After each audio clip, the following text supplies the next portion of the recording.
Good evening, and welcome to another episode of Discovering the Truth with Dan DUVAL. We're really excited, as usual, about all the things that God is doing, because God is great, greatly to be praised. And we have a very interesting show lined up for this week.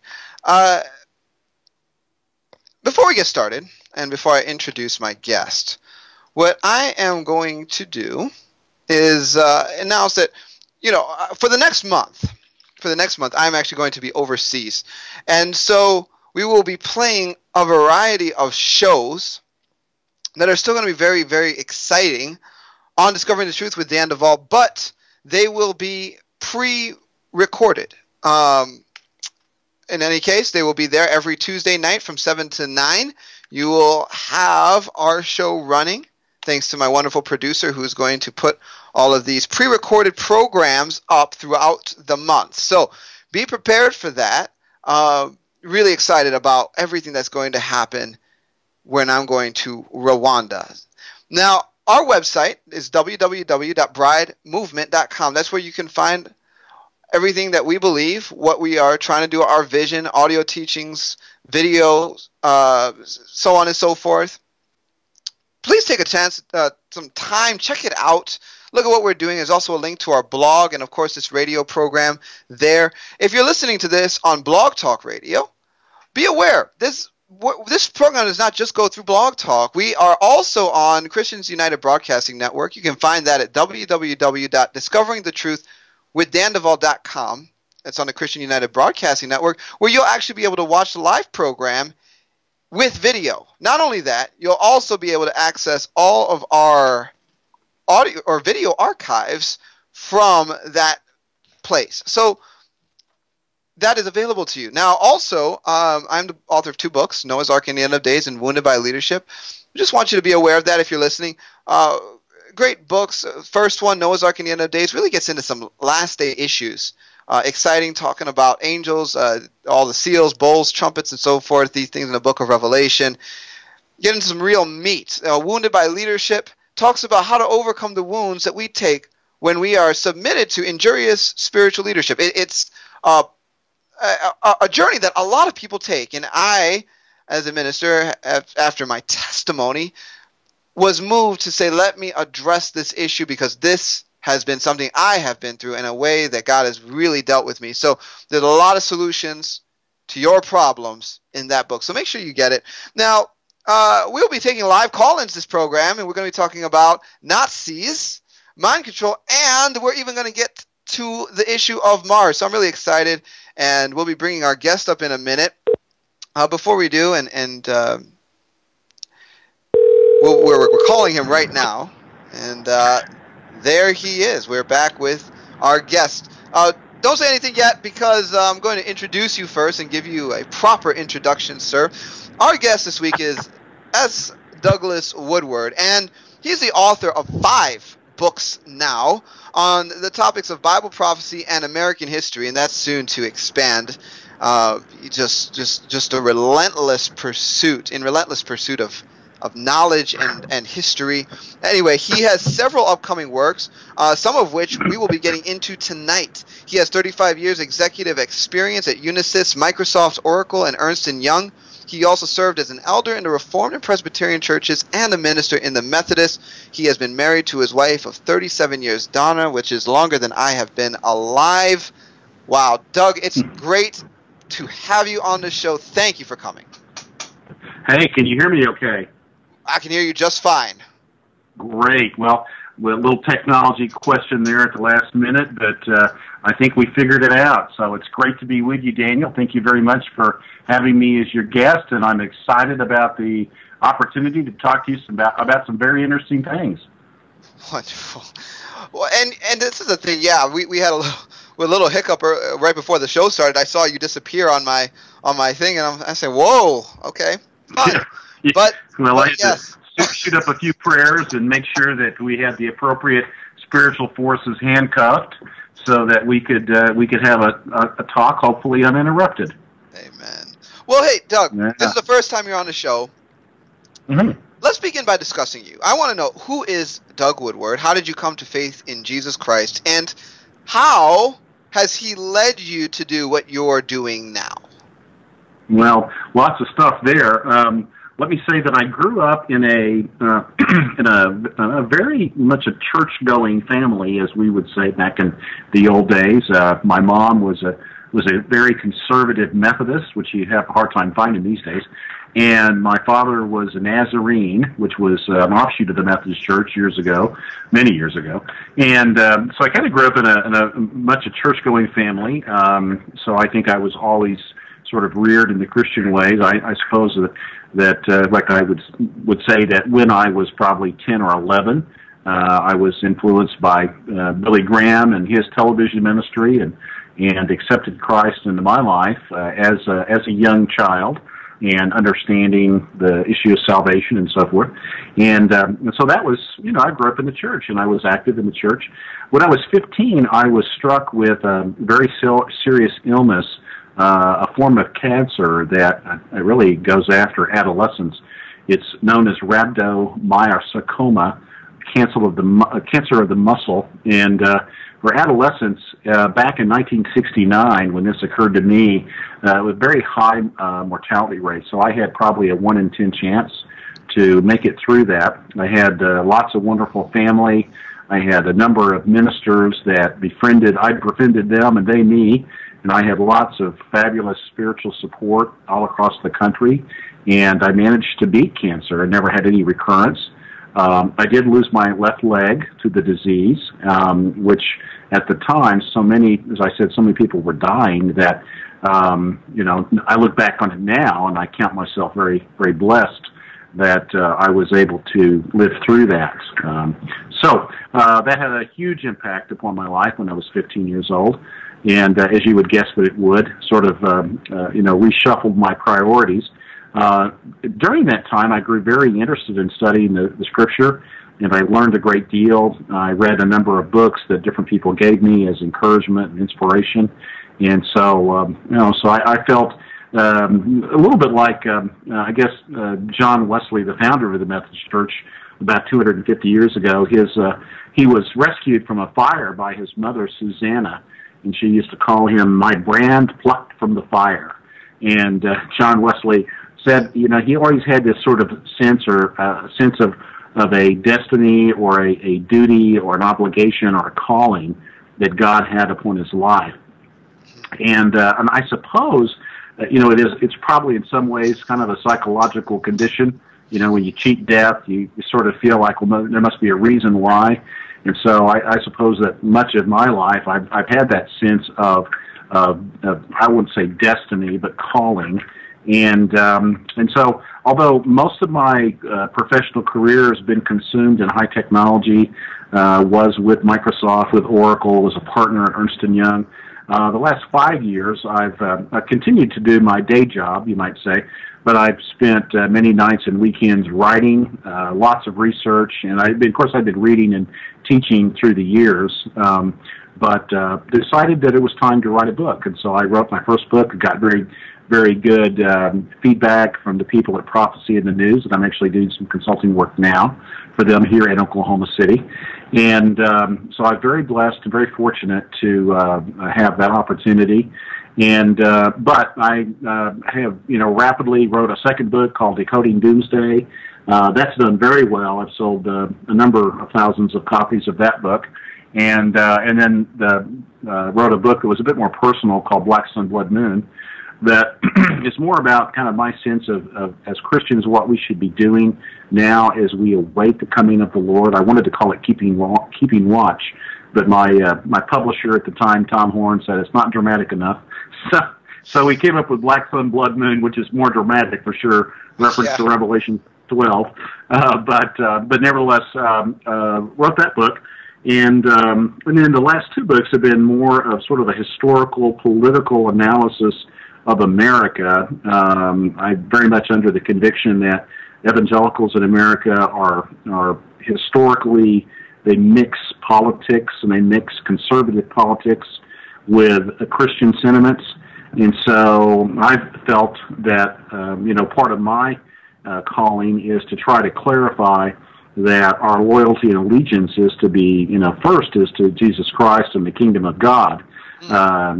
Amongst nations, certainly, as Americans, we want to be loyal and have allegiance to our nation, but we have to be clear that we are Christians first, and His kingdom is our highest priority. And so I felt that it's necessary for me to help by studying history and presenting really what would call alternative history to explain what America really has stood for, especially in the last 70 years, in which we've really stumbled in so many ways, losing our way and forgetting the path that many in our beginnings wanted us to follow, which was obviously much more along the lines of the Judeo-Christian biblical imperatives. And so that sort of brings us up today. Still doing consulting, but writing books. I've written 5, have 2 more on the way, and we'll probably talk about some of those new things tonight.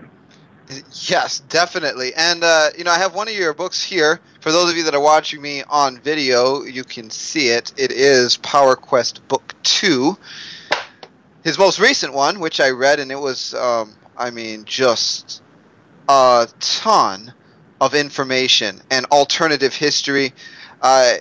Very eye-opening on so many levels. And you just mentioned, Doug, that we've really, as a nation, gone astray over the past 70 years. And that really dates us back to around the time we see the outset of what becomes World War II. And in your book, you uncover quite a few interesting things regarding the nature of the beast of World War II, which was really the Nazi regime and everything that they did. But you also get into how they were backed and some of their more interesting supporters. So why don't we start there? Who backed and financed the Nazis from behind the scenes? Well, there's been a lot of research done on this, and it's quite well documented, even with people that really don't have a particular axe to grind, and that is that capitalists from Wall Street were very much involved in the financing initially of the communist revolution.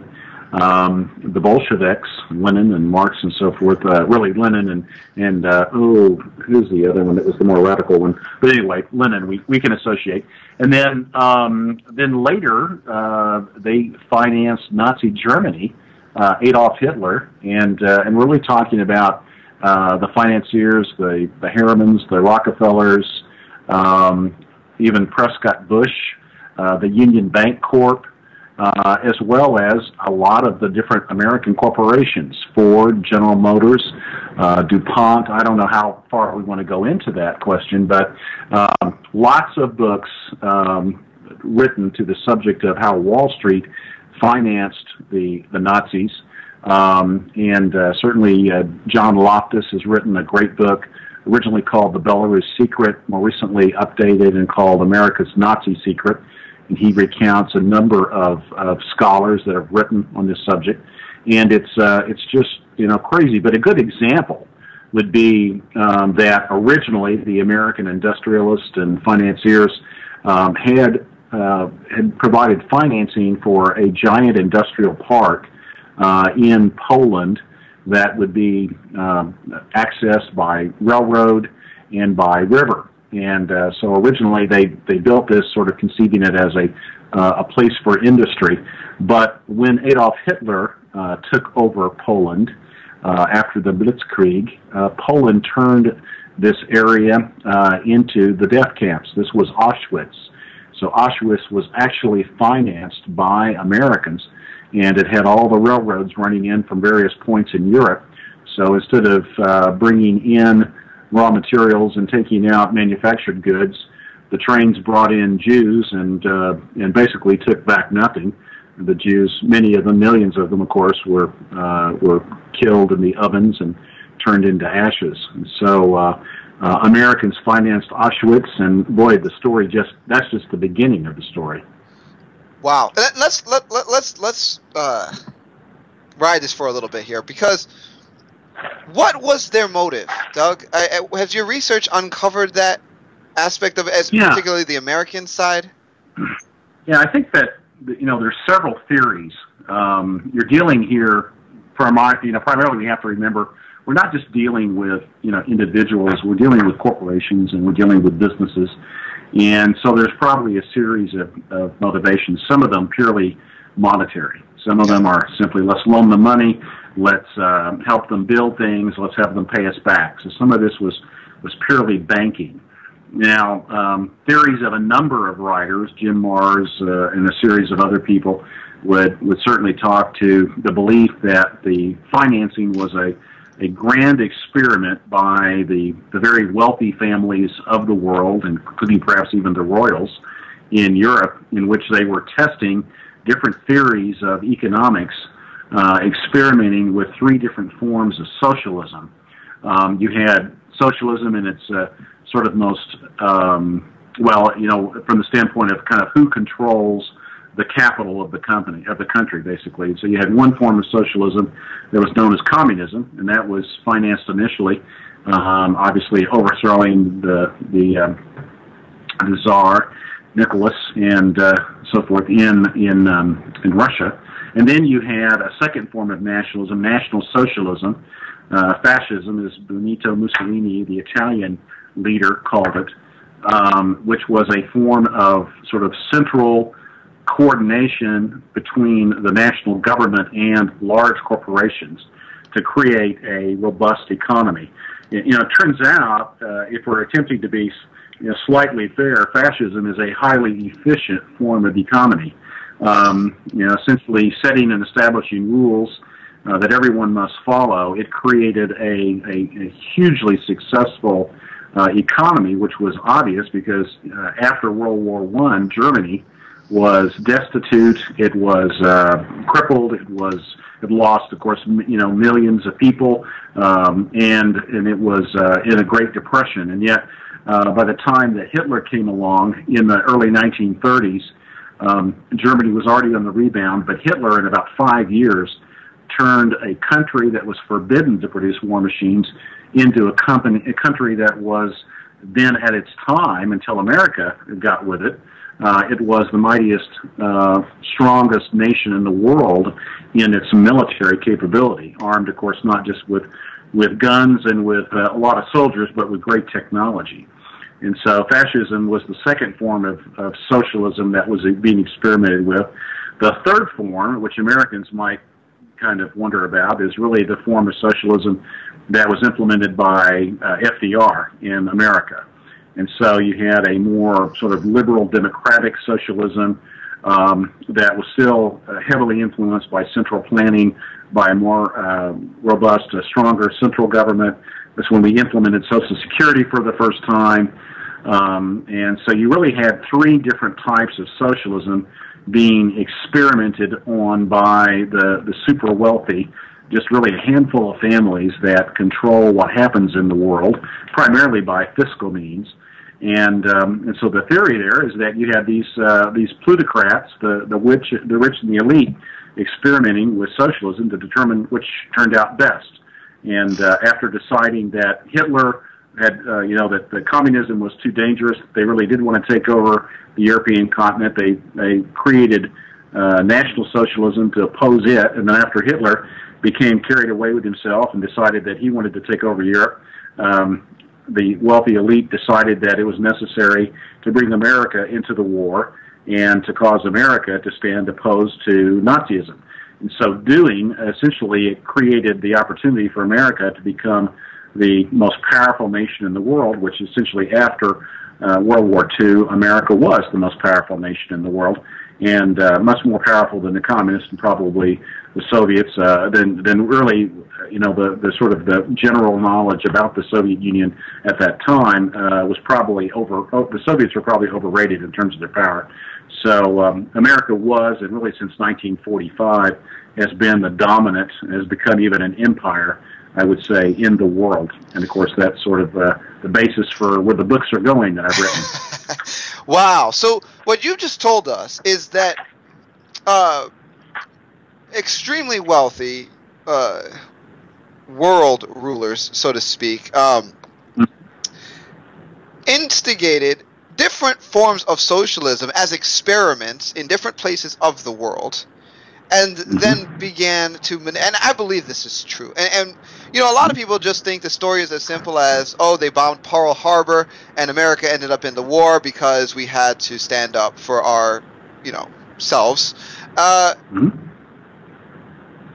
Where do you see that logic, I mean, falling apart in light of the bigger truth that you've been uncovering?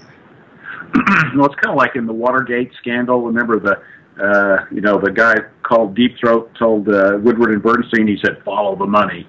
You know, and sort of it's sort of the same way that you analyze. You know, a lot of historians, they fight amongst themselves which aspect of history is the most important. Is it intellectual history? Is it economic history? Is it you know, looking at the means of production, which is kind of the issue of communist theory and so forth. But you know, economics. You know, it's also what they say about the election. You know, who wins the election? Well, it's the economy, stupid. I think it was James Carville, the political analyst, that came up with that phrase. So economics really is a big thing, and the economics. If you look at the economics, you can see who was financing whom, and from that you can begin to detect you know, what was going on. Now the conspiratorial theory of history, of course, goes far deeper. It takes it to another level. Yeah. And it suggests that these individual families, as you well know, Daniel, were many of them, if not all of them, were part of a global, ages-long conspiracy to manipulate and control the world, and may have, and I believe did have, spiritual motivations, and were aligned with, we'll call them malevolent spiritual powers. Okay. And so in addition to the financial motivations, there were spiritual motivations as well. And we would typically classify those as occult and as seeking to gain power. And that, at the rudiment of it, is really why I called the books Power Quest. If you really seek to understand human history, you know, the single biggest motivation really is power. How does one obtain power? How does one keep power? And on a national, global basis, the issue of power is really the issue. From the Garden of Eden, my view was that the snake tempted Eve not with an attractive apple that looked good to eat, but not with just purely with knowledge, so that, you know, she would know what was going on, know right from wrong and so forth, and be like God. The issue was more a question of power, that humanity would become as powerful as God and would be like the gods that they likely witnessed in the form of angelic beings. And humanity may well have sensed, this is sort of a theory, that these angelic beings had more power than they had, and they were seeking to obtain that power. And the snake was talking to them about the fruit, not just as a means of having their eyes open, but being like God, and knowing not just good and evil, but perhaps more than that. So I think there was a power quest, if you will, from the very beginning of the Garden of Eden. Sure. Yeah, and I think it's rightly named Power Quest. I agree with the idea that, you know, it is about power, and, you know, Satan ultimately wants to be God. He wants to overthrow God from his throne and reign upon it, and everything descends down from that. You know, even Jesus looked at the Pharisees. He said, "You are of your father, the devil." That his ambitions, agendas, and stuff just gets put right on people that become his tools in the world. And that's very clear from Scripture. And so, you know, great point. And this segues, Doug, because I really appreciate how you've done so much work into explaining what the idea of the Übermensch really meant to the Nazis. And so why don't you spend a few minutes talking about the real goals of the Nazi Party and what they set out to accomplish? Yeah. The Nazis were, you know, not purely a German movement by any stretch, and that's a lot of what I show in the first book of Power Quest, was that the that the Nazi agenda was influenced to a great extent by Freemasonry, the Rosicrucians, sort of the mystery religions that had trickled down through history into the secret societies, and you had the German sort of outcrop was the Thule Society, the Hyperborea or Hyperborea, depending upon how you pronounce that, and it was sort of this mystical occult view that that there was and there is and there are gods or beings or spirits that one can tap into to acquire additional power, and so the Nazi thing was based upon 2 or 3 sort of spiritual threads that fed into it. One was from an Englishman who was a lord, who was also a Freemason, probably a Rosicrucianist, Lord Edward Bulwer Lytton. And Lytton wrote a book, The Coming of the Future Race, the Vril, V-R-I-L, the Vril, The Coming of the Future Race. And in that book, Lytton talked about a race of giants that were inside a hollow earth, and inside our earth, that they came to the surface through an opening that was in Hyperborea, in the uttermost parts of the north, which for those people that follow Scripture, when you say the uttermost parts of the north, you know that sort of links to the Isaiah 14, the 5 I wills of the ascending, Lucifer seeking to ascend to God's throne. Sure. But nevertheless, Lytton talked about this race of beings that knew how to manipulate a force.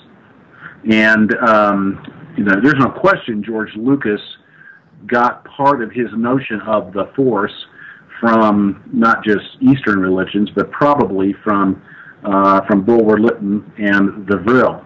And so there was a society in Germany, I think it was Maria Orsic, who was a medium, and there were a number of women mediums that had bound themselves together in the Vril Society.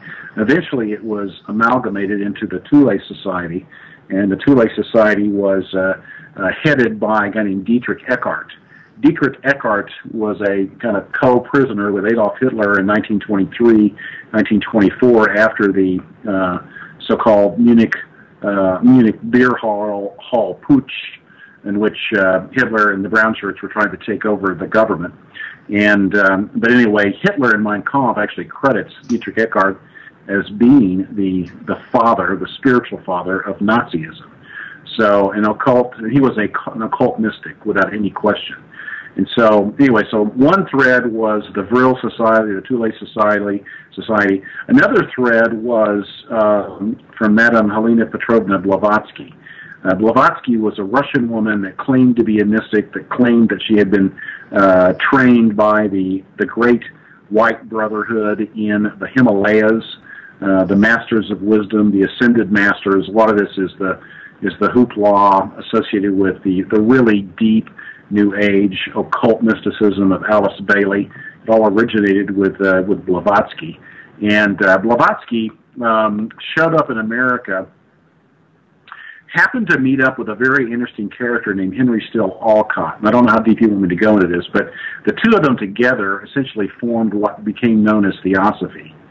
And Olcott and Blavatsky got an apartment, I don't know if they were cohabitating or not, in Manhattan in about 1885. Blavatsky met Olcott when he was a reporter investigating some occult happenings at a ghost farm up in Connecticut. And so she met him, and there's a whole story I go into about the American medium Andrew Jackson Davis, who was quite well known in New York. And but anyway, it led them to a common sort of, they decided that they had common occult interests, and what they set about to do was to create sort of an amalgamation of American science and kind of American sort of practical pragmatism. William James and so forth was the famous pragmatist, along with Buddhist mysticism. They were sort of trying to bring these two things together. And a lot of, whereas Buddhist mysticism is very much a sort of non-individualistic kind of mysticism. The American version, Theosophy, puts the individual very much at the center. And once again, we get into, in effect, a power quest where the individual is seeking to gain mystical powers and learning how to manipulate these powers. And that was really what Theosophy was trying to do. So it was kind of riding on the waves at the close of the 19th century by a vast interest in America in mediums and channelings. Coming out of the Civil War, so many parents had lost their children to the war. There were so many people killed that lots of individuals were trying to contact the dead, trying to contact dead relatives. And so there was a huge avalanche of mediums throughout New England. And Theosophy kind of rode that way. Well, anyway, Blavatsky wrote a couple of books, The Secret Doctrine, which ended up being picked up by a guy named Rudolf Sabbatendorf, who was Turkish, but was also German in terms of his genetics. And so Sabbatendorf wrote about that and wrote a book called Before Hitler Came, and he was very instrumental in providing ideology to the Third Reich, as was Heinrich Himmler, who also was very influenced by the Secret Doctrine. And so there really was, in effect, an American thread in the intellectual history of Theosophy. And, of course, we haven't even talked about the issue of eugenics and how the Americans facilitated that. We could talk about that, but right. Americans were 20 years ahead of the Germans in terms of the eugenics thing. And but beyond those threads, you also had the sort of the German Knights Templar, the Teutonic Knights of Germany. So you have all this mysticism, occultism, all being sort of put together in a single pot, stirred by Eckhart, and Hitler was identified as an individual that could be kind of the centerpiece of this attempt to sort of overtake human politics with a mystical, occult power quest that was really engineered by a handful of these occultists in Germany in the early 1920s. Okay. Very good. Well, and man, before we go on, because I kind of want to just jump right into the next topic. I have a question from the chat room asking about Lebensborn.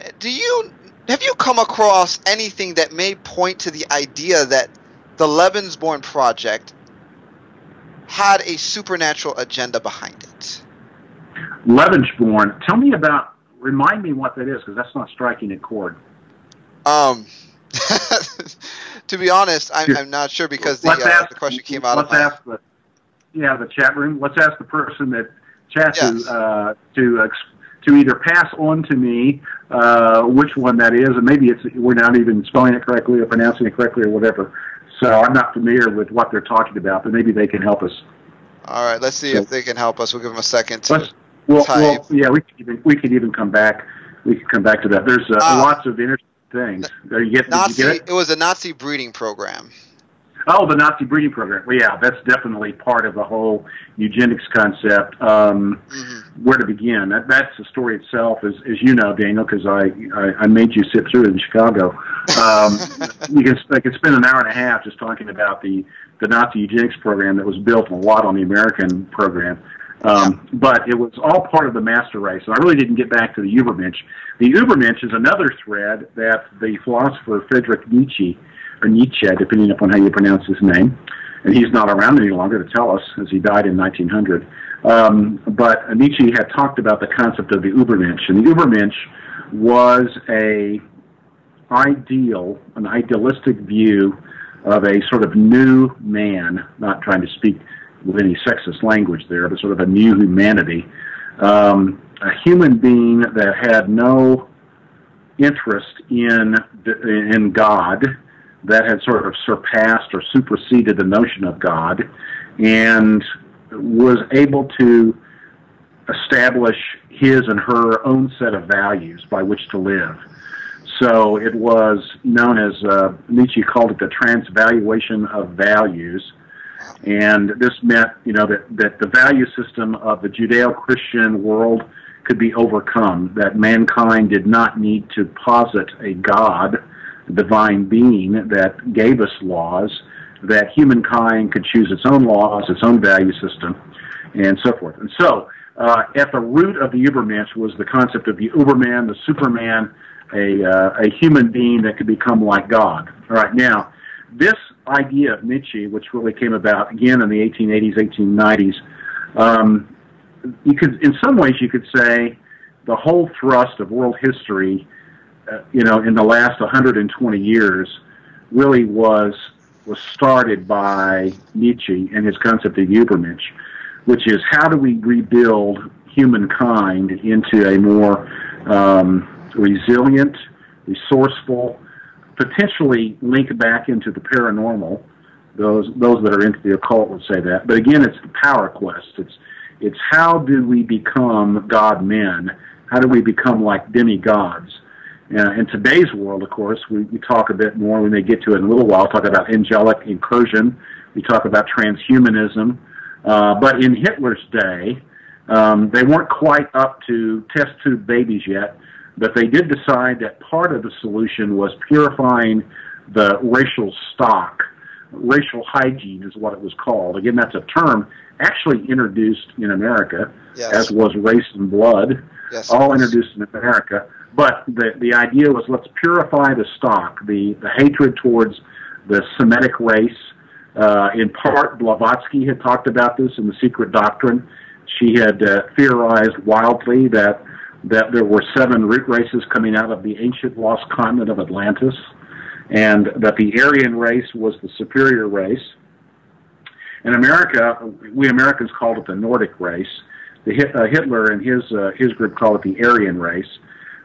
It's really technically known as the Euro-Indian. That's where Aryan came from, and of course, you probably know this, Daniel, but Iran is actually, the name Iran is actually Aryan. And Hitler convinced the Iranians to change their name from Persia to Iran in reference to pointing out that they are a white race. They are not associated with, in effect, the Arab race. I did not know that. Wow. Oh, you did not know that? I did not. And that gives you a little bit of a clue as to what is in the mind of the Iranians, is their sense that they are a white race, that they have this great history. They're part of the Aryan race. And so there's always been a very tight coupling between the Nazism of World War II and before, and the sort of the Muslim Brotherhood, which was actually built in the 1920s and assisted by Hitler. The Muslim Brotherhood was originally created in the 1920s, and this is the same Muslim Brotherhood that was instrumental in overthrowing Mubarak. And so you have some really intriguing connections in history that most people do not know because our history classes don't teach these things. But they're true. They're all out there. You just have to go research them if you don't want to take my word for it. I try to do the research for you so you don't have to spend as much time hunting around as I did. And your books are, profoundly footnoted. And so, listeners, Doug's website, I don't know if we've thrown it out on the air yet, www.faith-happens.com, www.faith-happens.com. On his website, you can find a lot more about the things that he talks about, including links to his books, other interviews that he's done, and so forth. Make sure you take advantage of his resources. I'm just glad that you're here and we have an opportunity to do programs like this where we can expose some of this stuff, and that God has people like you out there uncovering all of the things that have been covered up regarding these issues, Doug. And going back, thank you. Yes. I would make one real quick comment. Is that a lot of what I do, I'm really, in some ways, I'm not uncovering things that aren't out there. I'm just bringing them together for people to read because they are, as you point out, they're well documented. These are books. I'm referring to many books that have been done by a lot of researchers, probably more competent than myself, maybe more time to do the original research. But a lot of what I do is connect the dots, and but I do document to show that this is not just my ideas or my heresies, but in fact, these are things that have been well documented, typically by secular historians, although I am a Christian and I don't try to keep that quiet, and I write very definitely from an evangelical perspective, and I don't make that a secret when I'm writing. But nevertheless, I try to find secular sources because I am concerned with documenting things and with providing as much evidence as I can that these things are true. Amen. And speaking of connecting the dots, we've touched on Lebensborn, the breeding program, the Nazi agenda to build a Superman, and what this would really mean. But this kind of connects into this whole idea of Nazi mind control, which was another agenda that they began to implement during their terrors of World War II. Why don't we talk a little bit about what led to Nazi interest in mind control? Well, there's several factors, of course, associated with that. One of the most obvious and well known would be the Ministry of Information, Joseph Goebbels, who was Hitler's propagandist. You could call it PR, but it really was, of course, propaganda. And again, many of the ideas that Goebbels came up with, they were not. Walter Lippmann, an American in 1924, had written a book called Public Opinion. He talked about how the media shapes opinion. And he, from an American perspective, talked about why democracy is essentially a weak form of government because there are too many dumb people that aren't educated, and essentially the media and the government need to tell them what to believe. And so the purpose of media was to establish sort of cultural norms and societal norms and information, basically, that had been filtered by the media to influence what Nietzsche called the herd mentality, and to influence the herd to follow certain belief systems. And so Goebbels, in a way, was just implementing what a number of the Americans had already been talking about in terms of how to influence people's thinkings. And so you have, on a very broad basis, a concept of mind control that was really just a way of influencing what the media says. And we can talk more about how that played itself out post-World War II, perhaps a little bit later if that's an area of interest. But in Germany, that was one of the threads, was let's control the society, let's get them all to, let's get the country behind the Third Reich. And I think it was Göring, I'm trying to remember what Göring said, it was very, very succinct. He basically said, all we have to do to get the people behind us is tell them we were attacked, and then tell them who attacked us. And that once you are able to say, hey, we have been attacked, and which is what Germany essentially did, they never admitted that they were the aggressor, whether it was in Russia or in Poland or in Czechoslovakia, but they always made it sound like that Germany was under assault, and then they would point to who the enemy was, and then the country would get behind it. And that's a tried and true method, and has been in the last 150 years. Is identify the enemy, tell the people that these are the people that attacked us. Now we got to go to war with them. And so that was another way to, in effect, control the mind of the people. Obviously, just the economics, give people a job, and it's amazing how popular you become as a politician. Hitler put everybody back to work. It was a very robust economic approach. It put people back to work. It gave them jobs. They had money in their pocket. They had a Volkswagen in their garage. They had German sausages instead of chicken in the pot. So people were very loyal to Hitler because he had made the economy hum. And so all that was wonderful. Now you get into the more cynical, diabolical forms of mind control, the work that was being done behind the scenes. You're really dealing now with ways to create assassins, to create killers, trained killers, the military that will basically march and do whatever type of bidding that you ask of them. The theory and the research that I've done suggests that Dr. Josef Mengele, who was, in effect, more or less the commandant of Auschwitz, and who made the decision as the mostly Jews were taken off trains, who would be left alive and who would be sent immediately to the gas chambers. Mengele did experiments. Many of these experiments, of course, are legendary, well documented, and they typically were everything from performing surgeries without anesthesia to attempting to change eye colors of people. The famous twins, it was also known as the twins camp, because as the people were unloaded from the railroad cars, Mengele would yell out Zwillinge, which was twins. He wanted twins. Twins were always used in genetic studies to try to ascertain what traits and what behaviors were more affected by genetics versus environment, or as one of the old evolutionists said, nature versus nurture. And so that was Mengele's approach. Now, beyond the different experiments, they also did things like how long would it take for a human being to freeze to death. And so they would freeze somebody to death and see how long it took to do that. They would inject people with blood types not of their own in order to see how people would react to that. And, of course, they would die rather horrible deaths. But Mengele, we believe, also did research in mind control. And it was even known at the time of Freud that trauma, severe trauma, particularly sexual trauma in children, induced what came later to be known as multiple personality disorder. Today, in the last 20 years, it's been known as dissociative identity disorder, DID.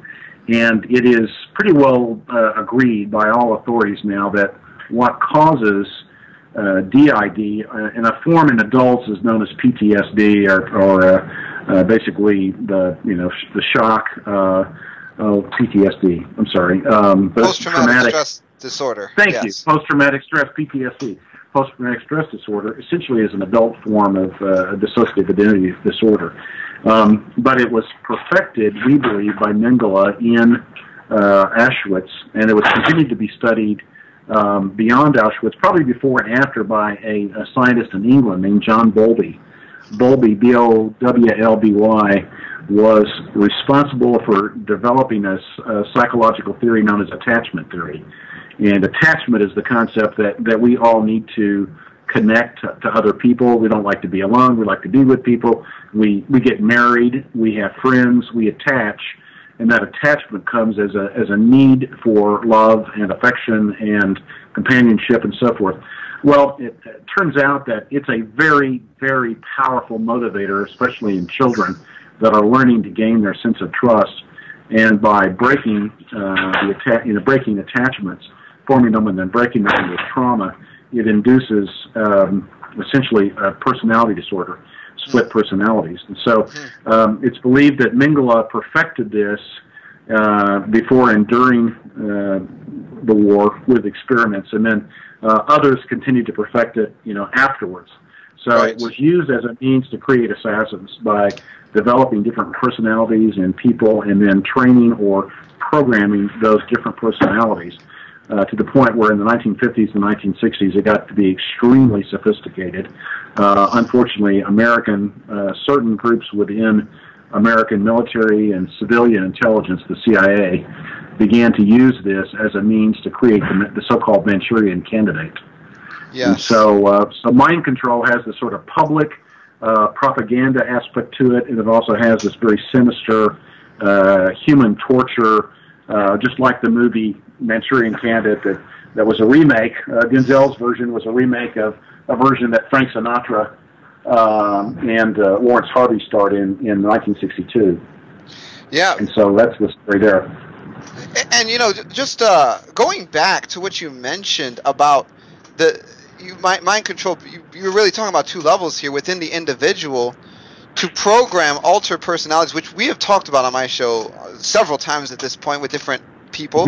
Right. But then there's also the redirecting of society through mind control propaganda. And this is something that God has really dealt with me on because, as he explained it to me, I mean, a society really exists from the heart level of the corporate group of those that are comprising the society. And when you talk about establishing heart-level beliefs, one of the key ways to get beneath the conscious mind and into that area of realm, I would just call it the subconscious, when the Bible really talks about the heart. You're talking about opening up a person's subconscious to whatever you want to be putting in there, and when you get what you want in there, then you've directed the society. Well, that realm is opened up by terror and trauma. That actually opens up by the ability to bypass that conscious mind. So you talk about, why would you do a false flag? Why would you create this thing which puts... I mean, everybody knows where they were on September 11th. Right. Why? Trauma. So you create this horrible situation, and then you tell people what to believe about it. You just bypass the whole society's conscious mind, and you are now directing the society. Of course they know what they're doing. And this is... it's just... I just wanted to bring that out because I think that was a very good point. And well, it's a very key one, and it's one that we have to look at. Is, of course, I know you know this. We have to look at very carefully for what's happening in our society and our culture today, worldwide, but particularly in the United States. We have to ask, what is, are the powers that be they governmental, corporate, other powers, institutions, but I think in particular the government, because it has so much span of control and so much influence. Are there certain powers within the government that are trying to create a climate of fear? And did they do it? Let's say, did they do it before the Vietnam War? Did they do it, with more recently with Iraqi freedom? Was there a false attempt to create greater fear? Of course, many believe. I'm not necessarily one of them, although I'm open to looking at the data. That 911 was a false flag, that our government was involved in this, either actively or passively, to help create an environment in which we could exploit the oil of the Middle East, or we could, in effect, move our government closer to a more totalitarian, less libertarian form of government. And if you think about it, it's clear. When you are afraid, you are more willing to give up freedom and responsibility to someone who can promise security. And that is the tension in America today, is how much security are we willing to buy with the cost of our freedom. And so that is, everything. Every time one of these traumatic events happens, whether it's the Boston bombing, it's 9/11, it's the terrible event in Colorado last summer with the opening of Batman, you wonder, are these individuals actually part of this Manchurian candidate program? Were they programmed? 10 years ago, 15 years ago when they were children? Are they just being released now to contribute to a climate of fear? I'm not really a proponent for gun rights per se, but I recognize in gun rights a very fundamental right of Americans to own firearms and bear firearms as a necessary restraint against the government. I don't own a gun, really don't have an intention to buy one, but I recognize in it an essential right that if that right's compromised, it just opens yet or closes yet another possible venue for Americans to maintain their freedom. So all of these things, you worry about that they are being manipulated by the powers that be, certainly, and Alex Jones would say they are, and so forth. But this whole issue of using fear as a means to get people to sacrifice liberty, is probably one of the greatest, most damaging threats that we face today. Yeah.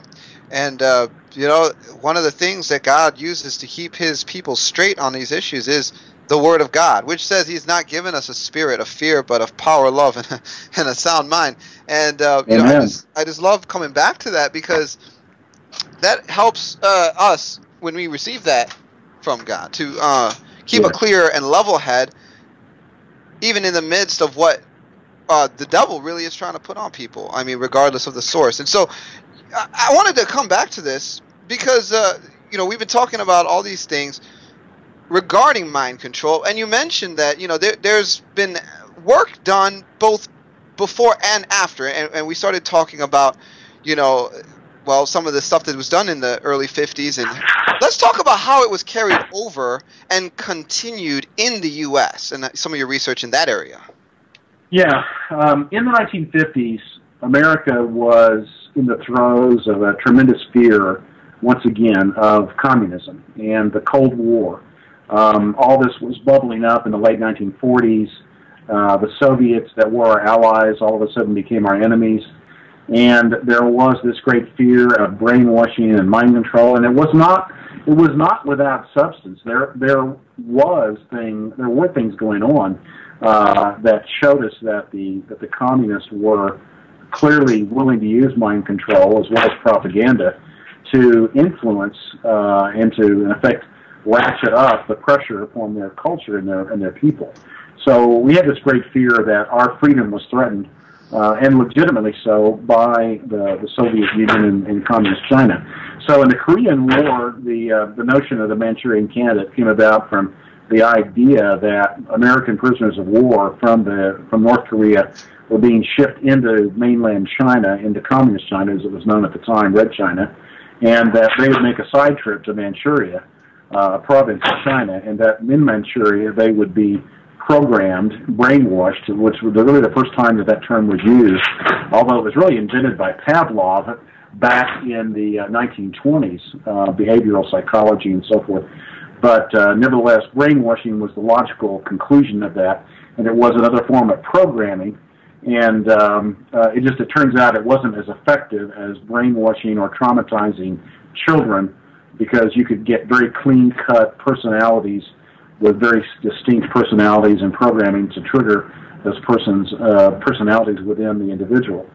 So nevertheless, in the 1950s, Allen Dulles, who was formerly the head of the OSS, which was the precursor to the CIA, he, after the National Security Act was passed in 1947, began to bring together about 22 different intelligence agencies into the Central Intelligence Agency. And there was a project known as MK Ultra. It started off called Project Bluebird. It was Project Artichoke, but it ended up being Project MK Ultra. Over 147 sub-projects that ran, some scholars will say they ran only about 15 years. Reality is that many of the programs ran for 30 years or more.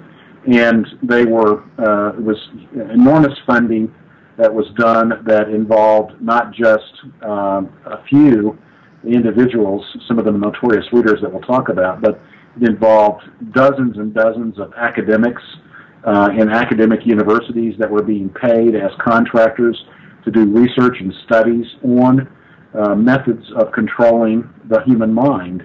And so this is really where the whole outbreak of LSD came from in the 1960s. LSD was a drug that was a psychotropic drug that individuals that we didn't know very much about. Sandoz in Switzerland, sort of by accident, discovered LSD.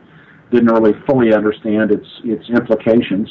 But the CIA got very involved because they were looking for a truth serum. They were looking for a way to create an assassin that would be able to go out to kill someone on command, have no second thoughts, no regrets about doing so.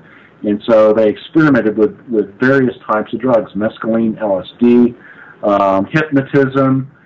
They experimented with all these things, but they ended up settling primarily on trauma-based mind control as the most effective and they thought permanent form of brainwashing. But there have been, of course, many individuals that were in the so-called programs of the 1950s and 1960s that their programming wore off after about 25 years.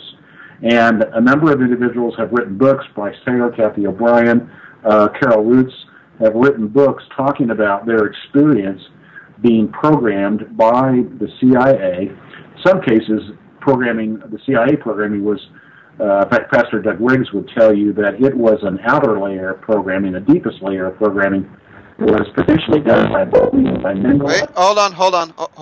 Yeah. I'm going to call you back. All right. You're going to call me back on the Skype line? Sorry, folks. You could always tell when the devil hates something being exposed. We'll be calling our guest right back, and hopefully when we call him with a different medium, we won't have the same problem. So just give me a minute here, and I will redial our guest. Very interesting stuff. Very interesting. And there's just so much to be said about all of these elements of alternative history. And again, I really recommend, if you're listening to this program, you're interested in what's being shared, check out his website and grab his books. His website, www.faith-happens.com. Doug, can you hear me? I can. Can you hear me? Yep, you're back online. So we always know when the devil doesn't like something that's being exposed. You got interrupted as soon as you got into the deeper layer. Yes. Calling you back with a different method. Go ahead, repeat the last couple sentences and keep going. Sure. Yeah, so it turns out, and this has again been well documented by quite a number of authors, both secular and spiritual, that talk about the different programming that was developed, mind control programming in the 1950s and 60s. The CIA used the technique to develop assassins, probably hundreds of assassins, and they probably have continued to use the technique for 20, 25 years. This is not, I don't mean to indict all of the CIA by any means. There are many brave men and women that do wonderful things and a necessary service for our government. However, there has also been a contingent, don't really know how to separate it or identify it, but it was certain individuals, perhaps well-meaning, at least in part, in terms of trying to do things to protect the country, that determined that this was a necessary and proper means of safeguarding democracy and freedom to do this programming. And so you have that layer, but then there also appears, and there are a number of counselors that I've talked with. Pastor Doug Riggs doesn't mind being named, and you probably had Doug on your show a few times. He and I have had the good fortune of doing a number of interviews together on different shows, and we've become good friends. But Doug has worked with trauma victims for well over 20 years.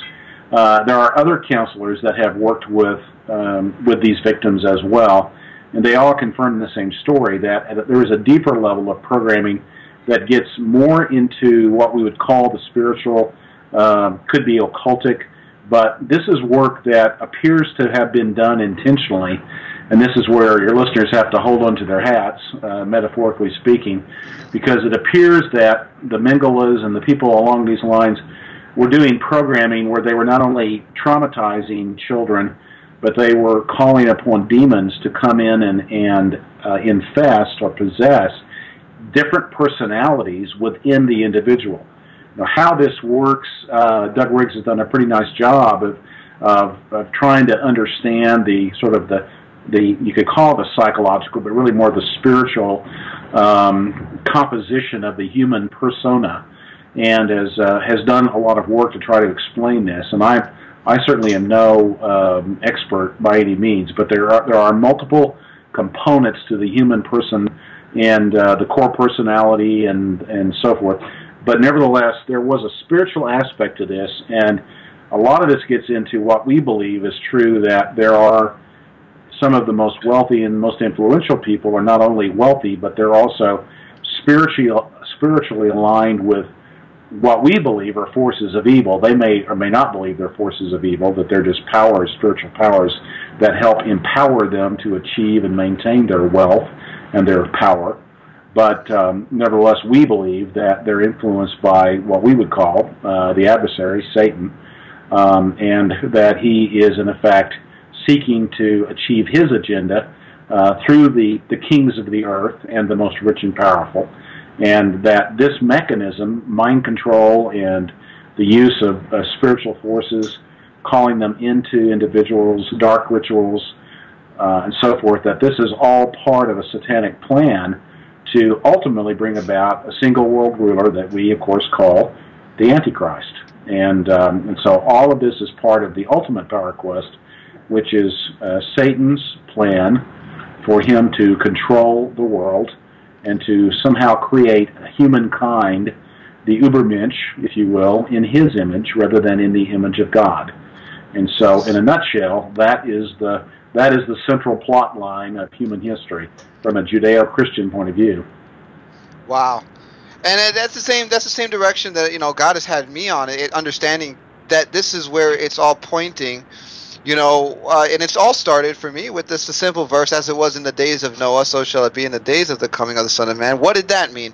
And I'm not going to go into that because I have plenty of shows in my archives that have gone into that, and I've had different guests, different views on some of it. But the main idea being the same thing, and there's this whole hybrid agenda riding underneath the surface of everything, leading into the bringing about of an antichrist world ruler in Satan's image. I mean, really being the ultimate counterfeit. And here's the thing. I want to come back to this character Mengele, because he was behind so much of the programming that went on. He was really the mastermind in Nazi Germany, and then we brought him over here with something called Project Paperclip, and well, not many people would say that, but I'm going to let you explain this with your research in a second. Right. However, I do want to point out that there is a testimony out there from another victim of mind control named Arizona Wilder. I don't think she is Christian, or at least not when I heard her speaking. Okay. But one of the interesting things she said about that guy, and listeners, this is you. Look it up for yourself. You might or may not agree with what she said, but this is what she said. And she claimed that he could literally, she had seen him transform into a reptilian, whatever you want to call it. And I don't know how that works. But I don't know if I know either, but I know I'd rather see than be one, but I don't know how that works. There's some really interesting things that have been said about him and what his whole mess was. Anyway, why don't you spend some time talking about Mengele and what evidence there is that Mengele actually was in the U.S. after World War II? Yeah, well, that of course is a highly controversial subject, and happy to talk about that. It's pretty fascinating. Mengele, the story kind of begins in a way with the fact that he has been built up to be a larger-than-life character. And Hollywood built a couple of films around his character. One, The Boys from Brazil, a non-true account about playing on these concepts of genetics and the attempt to recreate the Fourth Reich and create clones of Hitler and somehow bring these clones, one of them at least, to the foreground to lead, to become the Antichrist. And so that was The Boys from Brazil. Gregory Peck and Sir Laurence Olivier starred in that. There was another movie, ironically, in The Boys from Brazil, Sir Laurence Olivier was the good guy and Peck was the bad guy. In another movie called Marathon Man, which probably more people have seen, Dustin Hoffman was the good guy and Sir Laurence Olivier was the bad guy. And Laurence Olivier played a fictional character known as the White Angel, an evil dentist in Auschwitz. But really, his character was fictional but based on Mengele. So you had two movies. Now, the issue of, saying, gee, Mengele was really, he was not this kind of superhero that the movies made him out to be. My response to that, I guess put nicely, would be poppycock. He was actually bigger and more evil than the movies showed him to be. Not only have we talked about the fact that he was engaged in torturing children to create, in effect, little monsters, assassins, and he even attempted to channel and did channel demonic spirits into the personalities of children in order to increase or enhance their capability as assassins, which, by the way, another book that your listeners could pick up, pretty easy to download. It's about a 120-page book. Not easy reading from the standpoint of really horrible things, but provides a lot of collaboration and sort of first-hand testimony. Would be Carol Ritz's A Nation Betrayed, and she talked about the CIA program, Alan Dulles, Sidney Gottlieb, who was actually the project manager for MK Ultra, John Gittinger, the author of the personality test, and Jolyon West, Dr. Jolyon West, who has his own history that is fascinating, ranging from Patty Hearst to Jack Ruby and sort of everything in between. He killed an elephant in Oklahoma with LSD, and it was at the University of Oklahoma Medical Center, which I went to the University of Oklahoma, so yeah, I'm kind of aware of that. But Going back to Mengele, from what the first-hand accounts of people that knew him, that he was programming them in the 1950s, he was seeking to become a demigod by the torture and the deaths.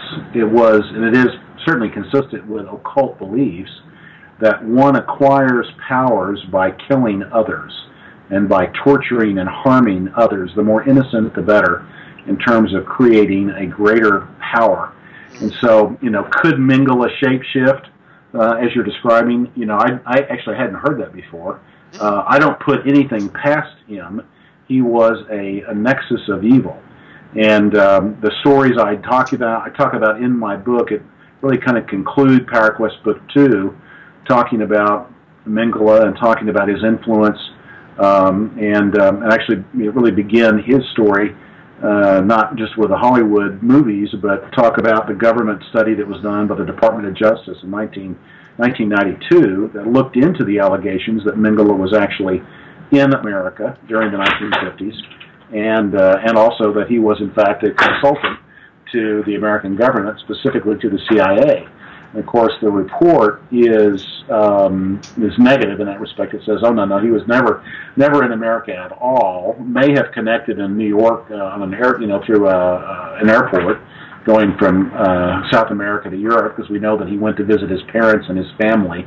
The Mengele family basically runs a small town, a manufacturing family in Germany. But nevertheless, the reality is very different.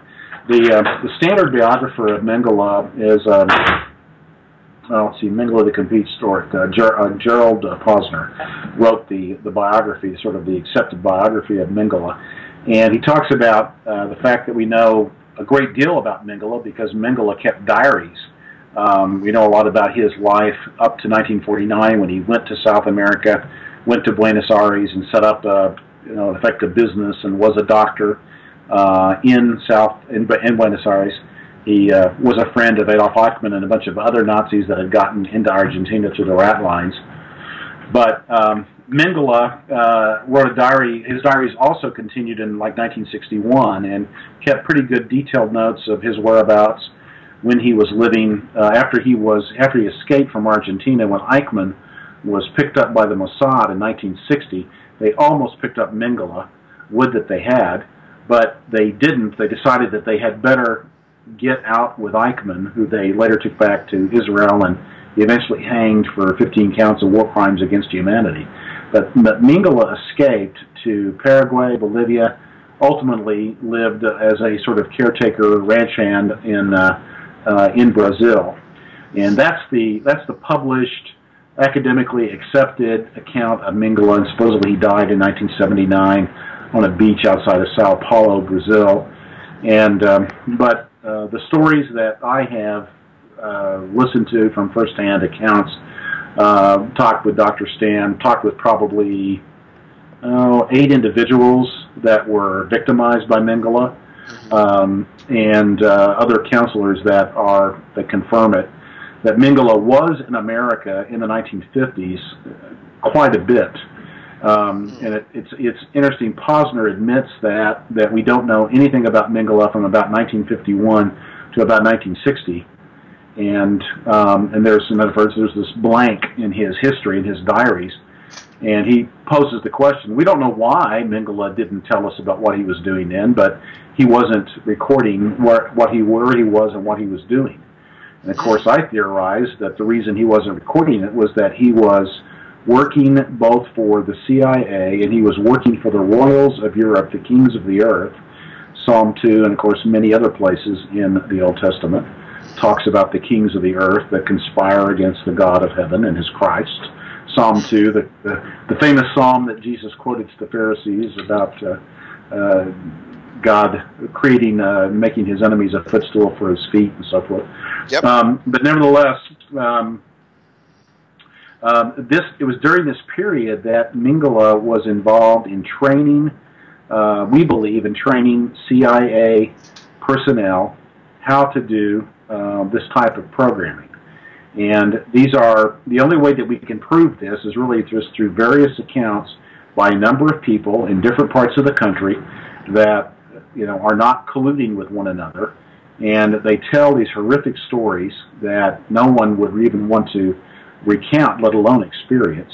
Yeah. And so all we can do is say, well, based upon the testimony of I'd say probably a dozen or 24 witnesses, that Mengele was in America and he was actively involved, unfortunately, for our government, and so that appears to be the history, the hidden history, that that our government, at least the darker, more sinister forces within our government, do not want Americans to know about. And of course, that was part of what I was telling in the story of Power Quest, is that unfortunately, in the last 60, 70 years, really since the time of Kennedy's assassination, America has been influenced heavily by dark forces, and we are not as pure, a freedom-loving, democracy-protecting empire as evangelicals, unfortunately, like to believe that we are. And so we have been involved in evil,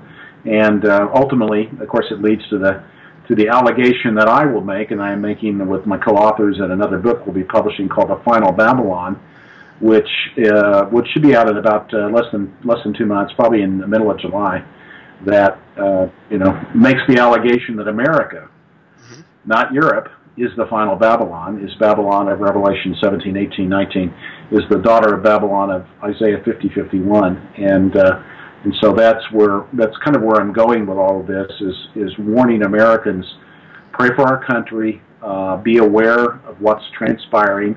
It may or may not be too late to change America. I believe it's too late.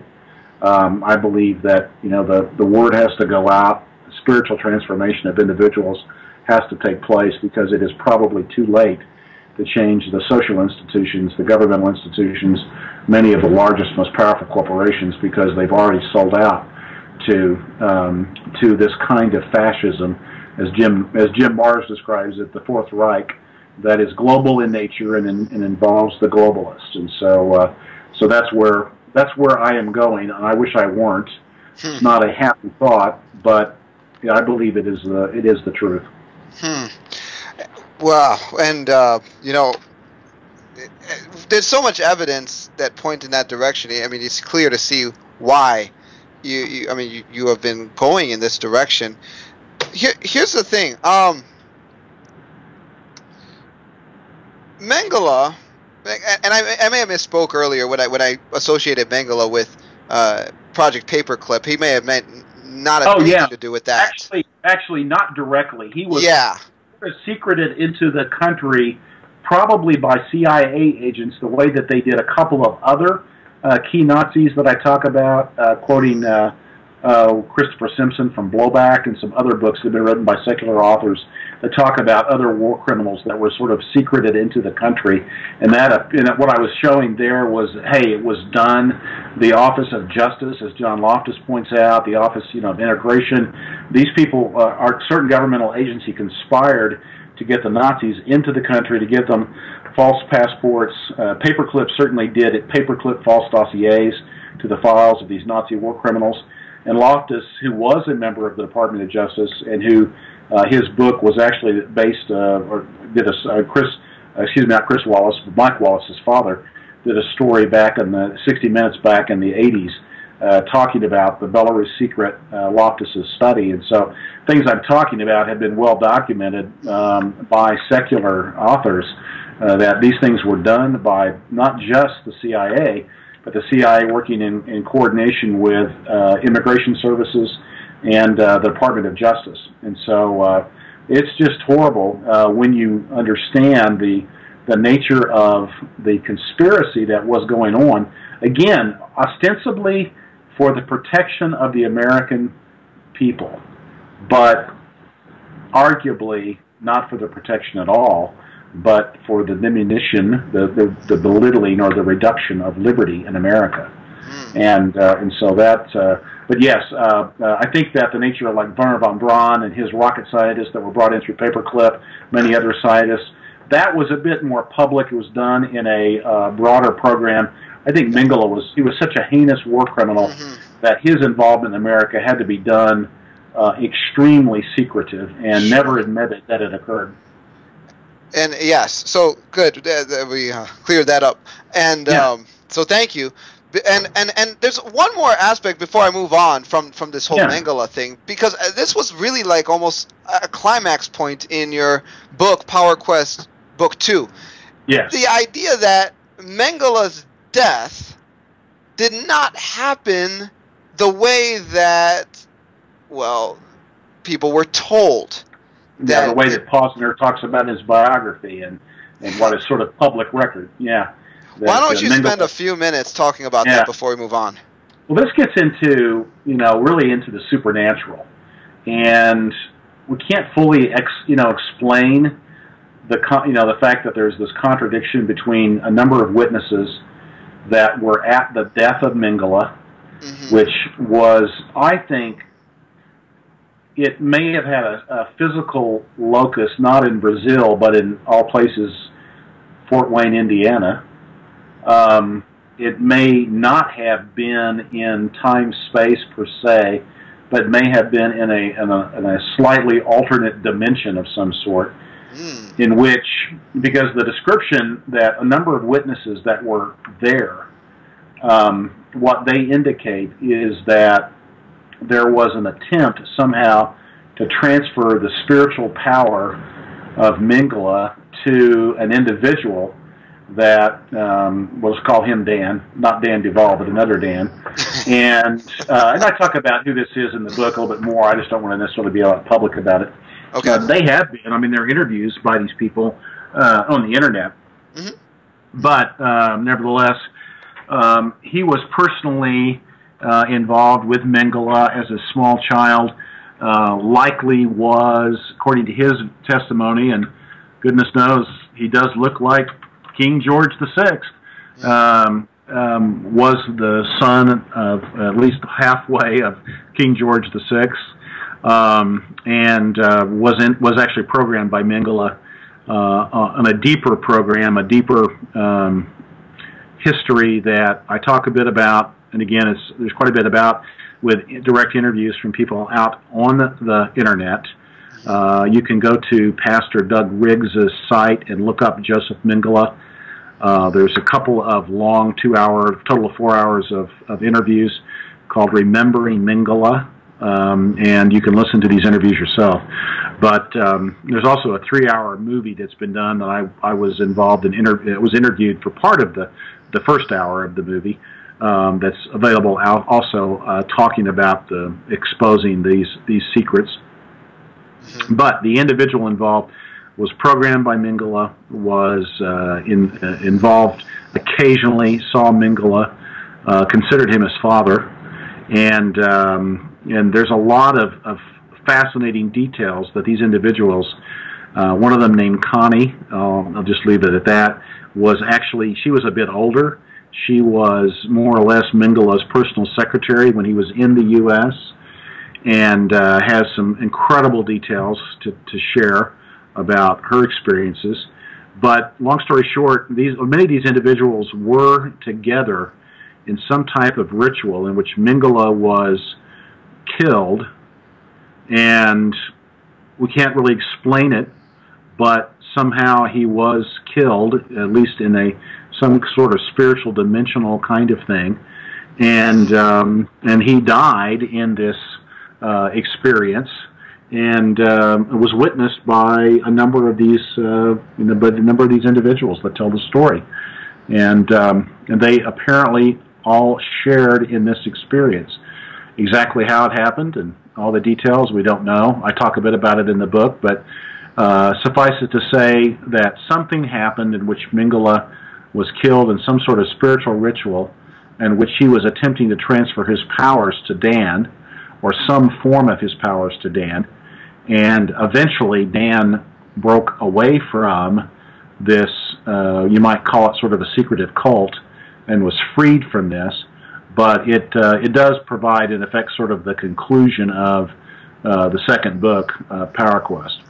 And, just the idea that death ritual could transfer power seems to make all the sense in the world, and this is why I say that.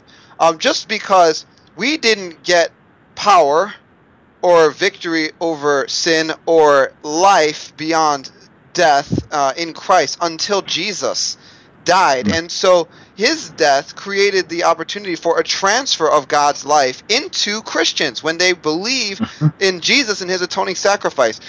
If there is a real or a genuine, there's always going to be a counterfeit, in my opinion, and it would make sense that there could be certain rituals to transfer power involving the death of an individual. So I'm just throwing that out there. It makes enough sense, right? Philosophically. Well, you certainly see that.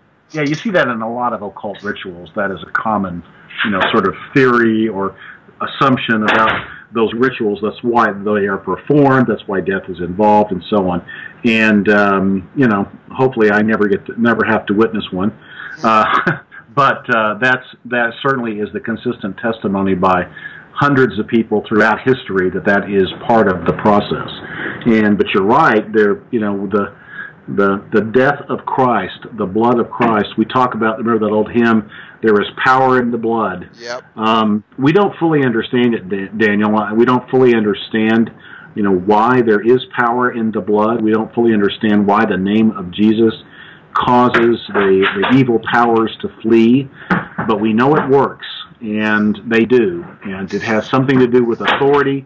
It has something to do with punishment if that authority is not obeyed, and so it is, it is part and parcel of the rules of the road, if you will, in terms of the way the universe works, in the way that the Lord God has set things up, that even the evil spirits, Satan himself, they must follow the rules. And they lie, but they must follow the rules. So, it's an extraordinary thing. Yeah, praise God for that. And you mentioned something, you just said the word universe. And I think that's a great way to branch off into the third part of this program, where we're really going to get into some of your new material outside of Earth. Yes. Mars. Yes. And this is just crazy. But this is my first question, just to introduce the topic. Yeah. Is there a Nazi connection to Mars?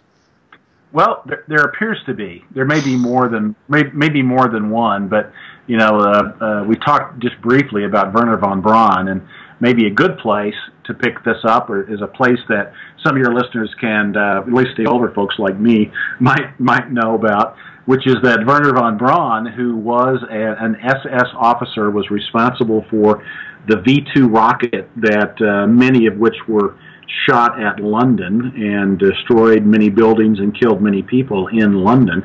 Von Braun was responsible for that program, and when he came to America, he brought over 100 scientists with him from his Peenemünde rocket science design and manufacturing facility on the Baltic Sea, thought to be sort of immune or impervious to Allied bomber attack.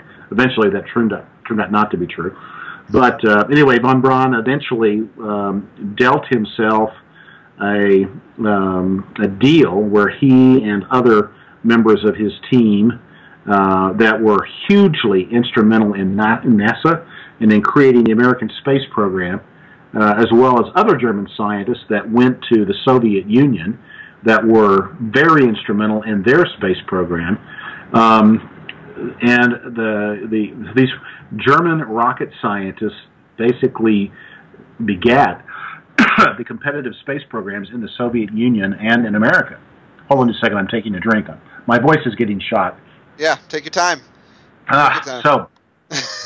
So we know that Walt Disney, had struck up a friendship with von Braun when he was still at the Redstone Arsenal in Alabama, and that von Braun and Disney were working on and developed a series of films called Man in Space. I'll tell you what, Daniel, let me go get a drink of water. I'll be right back. Why don't we go to break? Talk for a minute. Let's do a break, and I'll be right back, all right? All right, let's do it. My goodness, folks. Well, this has been a fantastic and exciting program so far. And what I'm going to do, I'm just going to go to break. We're going to play a little bit of music here from a lady named Meadow Rain. We'll be back before the song is out. Talk to you soon.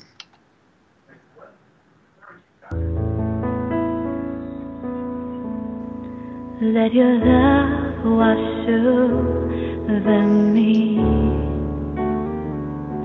I don't want to think, no need to speak. Just let your love wash over me, drawing me to your heart, my true destiny. Let your love wash over me, erasing the lies that don't let me see. Let your love wash over me, awaken my heart, stir it up. Let your love wash over me. I don't want to think, no need to speak. Just let your love wash over me, drawing me to your heart, my true. All right, folks, and that is Meadow Rain. You can look her up online, actually, under that name, and find her music online. She has been spoken of very highly by our guest on several occasions, and continuing to come on and relay more of her story, Carolyn Hamlet. So, yeah, picking back up, I'm not sure if our guest is back on the line yet, or if he's still taking a little bit of break. But you know, this Mars thing, folks, is just really interesting to me, and I have been repeatedly taken to this issue, and it just doesn't seem to be going away. As a matter of fact, there seems to be ever-increasing evidence for an agenda taking place, and there's been research done. For instance, David Flynn came out with a book a while ago dealing with Cydonia site on Mars, and I never read it, but I know that the information is out there, and our guest has read it and may have some views to share on that later on. The idea is, well, it looks like there's some stuff up there that is very anomalous, so to speak. Mars has played a role in various mythologies and in human anthropology from alternative perspectives. Furthermore, I have encountered this realm, or this area, in several testimonies. I'm going to give some names. Andrew Bastiago, a whistleblower who talked about agendas taking place on Mars. Michael Ralphie, who talked about being involved in black projects which took place on Mars. William B. Stillings, who also talked about Mars. Arthur Newman, a.k.a. Henry Deacon, who talked about Mars. Laura Madeline Eisenhower, who also talked about Mars. Every single one of these people I just named, you can Google, put in YouTube, you'll find their information, and you can judge it for yourself. The idea is, it's a little bit overwhelming in as far as evidence is concerned, just from my brief, peek into this, to dismiss it. As a matter of fact, I think that Mars actually may play an essential role in what the devil is planning to do regarding Earth. And although I don't know exactly what that role is at present, I have some ideas.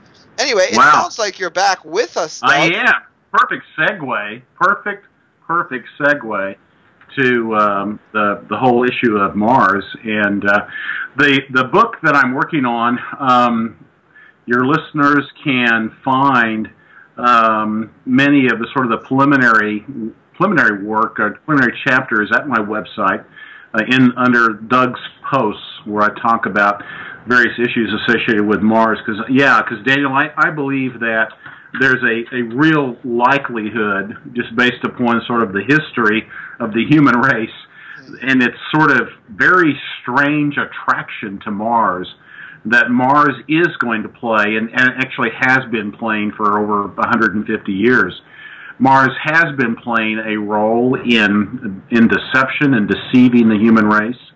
And I think that there continues to be a strong allure to Mars, and to spiritual dimensions to Mars that go beyond just the exploration, the space exploration and so forth. And so, so I'm working on a book that I'm entitling, and I think it'll be the title that sticks, Lying Wonders of the Red Planet. And so before the break, thank you, by the way, I appreciate that break, for lots of reasons, which I won't go into. But, but nevertheless, I believe that Mars does play a role, particularly as people dig into and understand the history there. Well, let's start right there then. History.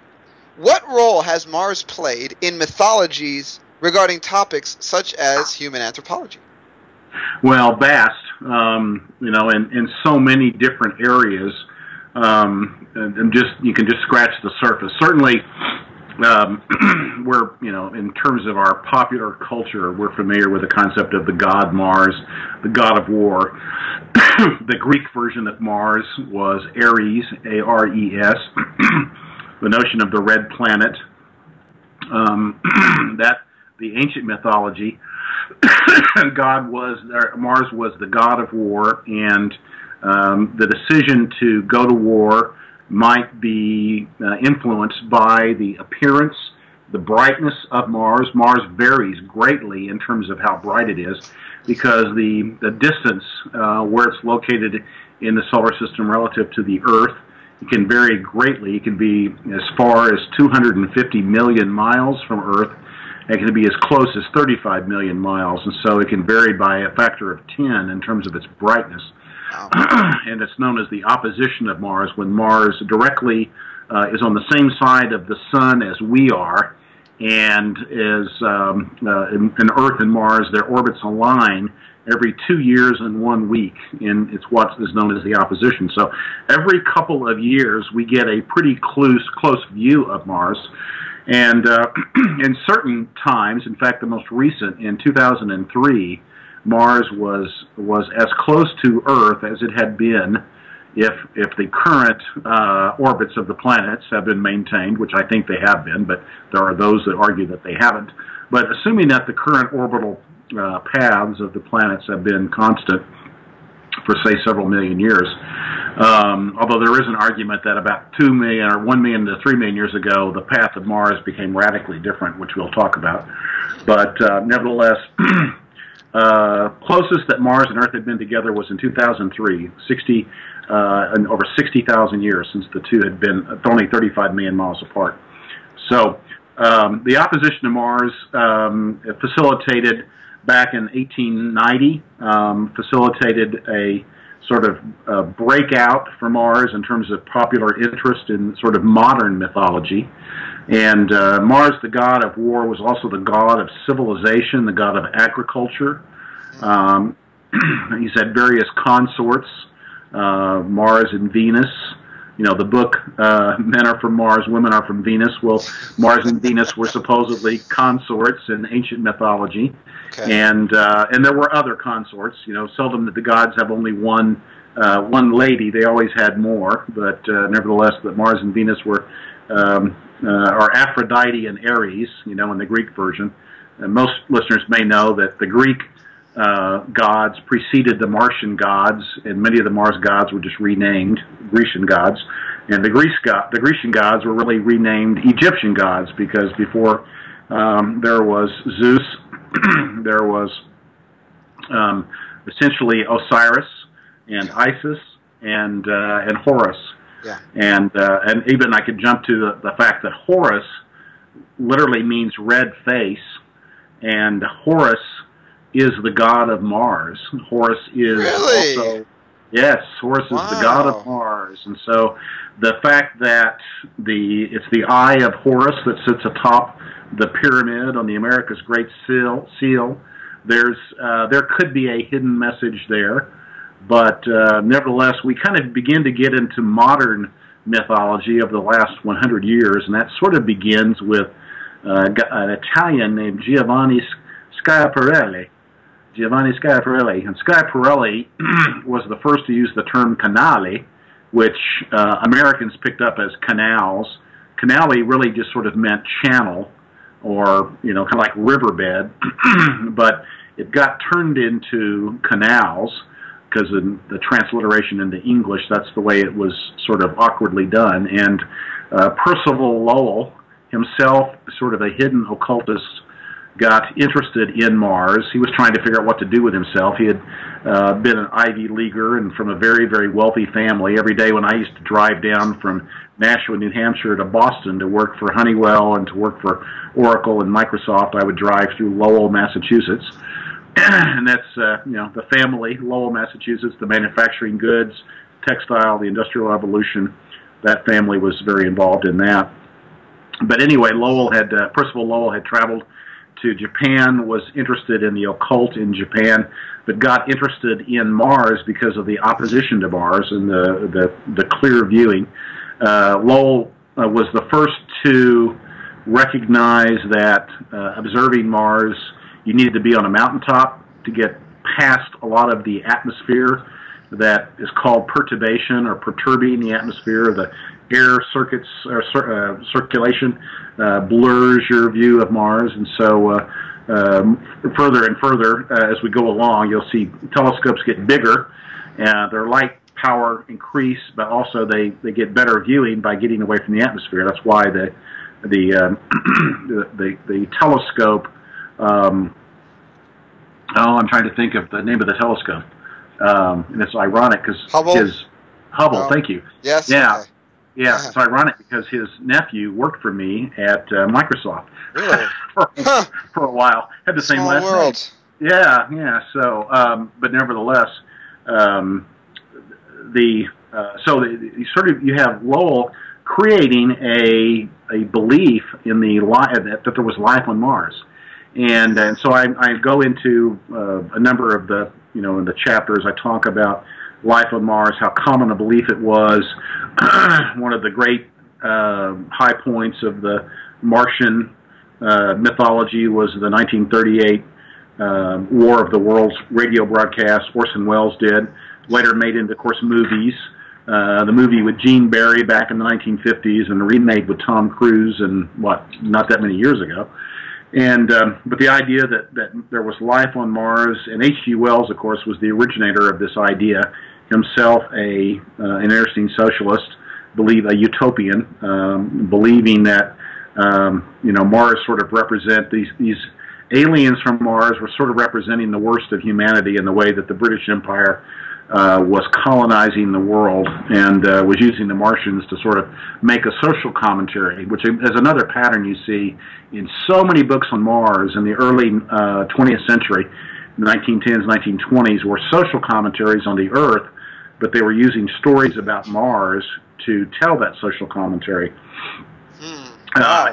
Even when you get to the 1950s, Ray Bradbury, The Martian Chronicles, his were not necessarily castigations against human civilization the way that H.G. Wells had spoken, but were more kind of criticisms of humanity and so forth, as in telling the stories of humans interacting with Martians and how the human beings were going to spoil the sort of purity of Mars, and that was sort of the essence of Ray Bradbury. Now, the other great author of Mars that some people may be familiar with is a guy named Edgar Rice Burroughs, who the more famous character was Tarzan, that Burroughs created in the 1910s and 1920s.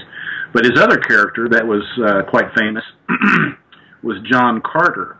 The movie Disney made a couple years ago, John Carter, was going to be called John Carter of Mars. The first book that Edgar Rice Burroughs wrote was The Princess of Mars. It's talking about Dejah Thoris, who was this sort of Princess Leia. In fact, most people don't realize that George Lucas ripped off many of his ideas, from the Bantas to Princess Leia and her little bikini suit in the third Star Wars movie. This stuff all came from Edgar Rice Burroughs, and his concepts, in effect, of Star Wars, were developed by Burroughs. Now, Lucas really wasn't really trying to rip him off, and you might say it was sort of a form of flattery, but so many of the ideas in modern sci-fi movies came from Burroughs, writing he was an American he lived in the West. He was actually in the cavalry and was sort of rounding up Apaches, renegade Apaches in the 1880s, 1890s. While the Theosophists were beginning to blossom in New York, Edgar Rice Burroughs was out of the American West in Arizona, and his experiences out there really colored his creation of his character, John Carter. So where this all kind of comes back to is Richard Hoagland, who is sort of the spokesperson for the view that life on Mars may not exist now, but it existed tens of thousands of years ago. And Richard Hoagland has been on George Norrie's Coast to Coast AM many, many times, dozens and dozens of times. And he is the spokesperson for this sort of view that Mars is the origin of humanity. And in fact, he specifically states that in several programs, that the ancient civilizations that we see on Earth, the Pumas, Stonehenge, all these great monolithic civilizations were first created by human beings that had come to Earth from Mars. And if I could just interject. Yeah, go ahead. You're just saying so many. Now, Richard Hoagland, as I understand it, claims to have had a cosmic level clearance in the military-industrial complex. Is that correct, or?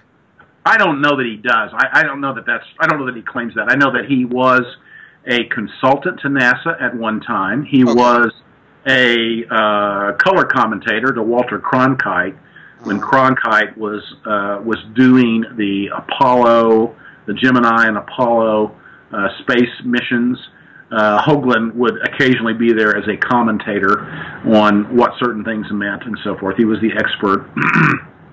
But Hoagland has, since his book, 1987 book, Monuments of Mars, he believed that he really is the guy that popularized the face on Mars from the Mariner voyages, the one in 1976, I believe it was Mariner 4, that the photograph was say, discovered that looked like a face on Mars, and I'm sure you know what I'm talking about.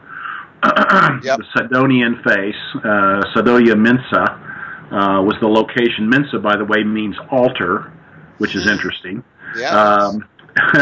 And so even a Christian fictional writer, Wendy Alec, talks about the face on Mars as a monument that was once built by the angels in respect of Lucifer, and that the image on Mars, half of it looks simian, which is sort of ape-like, and the other half looks leonine, which is lion-like. Yes. And so David Flynn, in his book Chronicles of the Sidonian Chronicles, even goes to the trouble of sort of drawing out what that face might have looked like when it was first developed. But it reflects the biblical as well as the Babylonian view that the most powerful angels, the cherubs, were sort of a multi-faced, which kind of means multifaceted, creature that were composed of various creatures, the visions of Ezekiel and so forth. So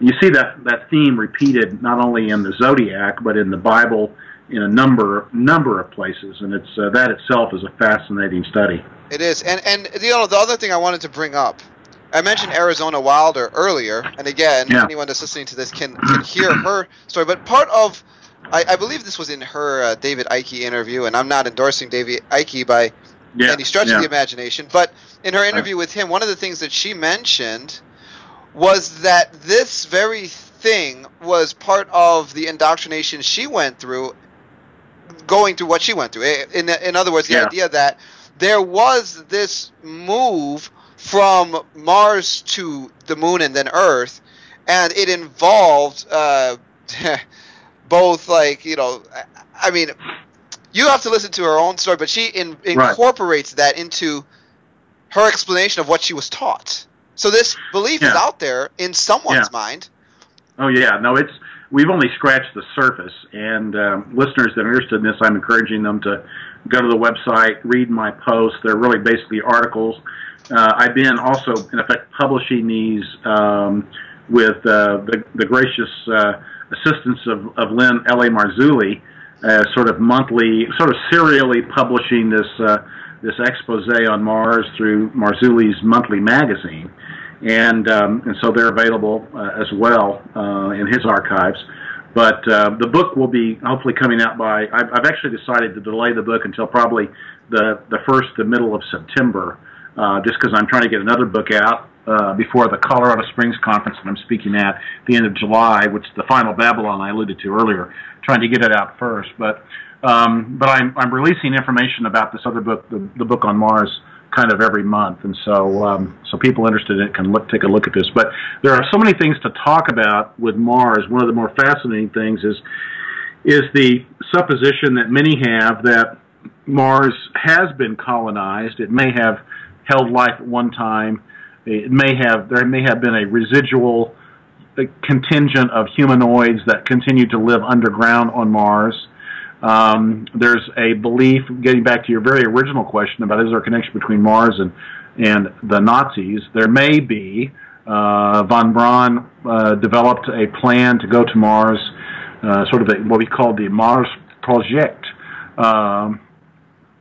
And it was sort of the basis for a lot of the eventual plans for manned missions to Mars. He and Disney produced a series of films talking about going to Mars. And there is this belief that, back to the sort of mythology, that humankind has sort of a residual awareness of the fact that our civilization came from Mars. And Hoagland believes that that's true. Hoagland believes, however, that meant human genetics came from Mars, whereas a David Flynn would have interpreted it that as no, these gods, known as angels, first had a civilization on Mars or on a planet that has been destroyed, which is kind of the work that Joseph Farrell has done on the possible hypothesis that there has been a cosmic war, that Mars was somehow destroyed perhaps 1 million years ago. And that's the asteroid, not Mars, excuse me, that a planet called Rahab in the Bible, also known as Planet X, sometimes known as Krypton, which means hidden, that it was a planet. Mars was a moon of that planet, and there's reason scientifically to believe that Mars itself was a moon, and that it's very conceivable that angelic beings did have a fantastic civilization on this planet that no longer exists, that may have existed pre-human Homo sapien on the Earth, may have pre-existed that, and that somehow the relationship between that planet Mars and the Earth are tightly connected. And so the notion that Mars was the bringer of civilization as well as war is founded in sort of this semi-conscious, subconscious memory that humanity somehow has of Mars and these ancient gods that came from Mars. So all that's part of, in effect, The Lying Wonders of the Red Planet, which is the book I'm writing. Wow. There's so much there. And we have about 5 minutes left. You know, I'm just going to tell you in advance, I plan to bring you back to talk more about Mars. Good, thank you. I'd love to do that. Yeah, with some special guests that I'm not going to mention yet. Yeah, that'll be exciting. You know what I'm talking about. We're going to pick this conversation up. I hope to do it almost as soon as I get back from Rwanda, which will be in July. Yeah. But one last question I'm going to ask you before we kind of bring this program to a close and just kind of whet the interest of everyone else that hasn't heard this yet. There were some pictures taken from the NASA rover on Mars right now that people are accusing of looking like a rat or some other kind of... I'm still waiting for the picture to come back that shows us a Coca-Cola can sitting on the Martian surface. If I see that, then I'm going to go, okay, maybe there were humans up there at some point in time. But yeah, there's Bigfoot on Mars.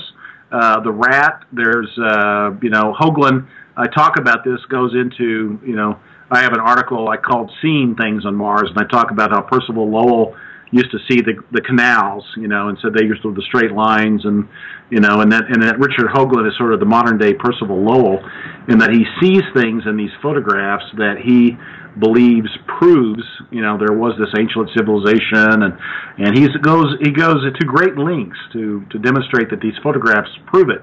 But it's not, it depends on your point of view. Some people would say, oh yeah, that looks exactly, and other people look at that and say, what? Just looks like a rock to me. So so that's a lot of the romance of Mars and the sort of deception that may be going on, that's created by Hoagland, perhaps sell books, perhaps just because he's fascinated and enamored with it. We don't really know, but that's a big part of the story today. Yeah, and I don't know. I saw this picture. I was looking at it on, I think, Yahoo News. Someone told me about it, and I just kind of put my head to the side, and I said,